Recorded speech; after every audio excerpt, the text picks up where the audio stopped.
Diyarbakır'da son günlerde etkisini artıran yağışlı hava, bayram alışverişini olumsuz etkiledi. Ramazan bayramına sayılı günler kala çarşı ve pazarlarda yoğunluk bekleyen esnaf, yağmur nedeniyle umduğunu bulamadı. Özellikle Sur ilçesindeki tarihi çarşı ve alışveriş noktalarında gün boyunca büyük bir sakinlik yaşandı. Yağışlı hava nedeniyle birçok vatandaş evinden çıkmazken, esnaf ise iş yerlerinin adeta sinek avladığını söyledi. Bayram alışverişinin genellikle son günlere kaldığını belirten esnaf, hava şartlarının düzelmesiyle birlikte çarşamba ve perşembe günleri çarşıda hareketlilik bekliyor. Esnaf, bayram öncesi oluşacak son gün, yoğunluğunun hem kendileri hem de kent ekonomisi için büyük önem taşıdığını vurguluyor.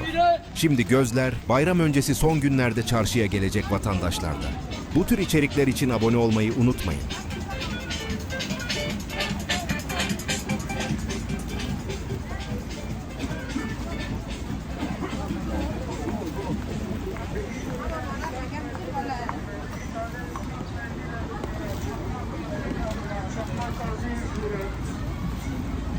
Üç tane ıslak mendil 50 lira. 3 tane ıslak mendil 50 lira. Ona da harika da.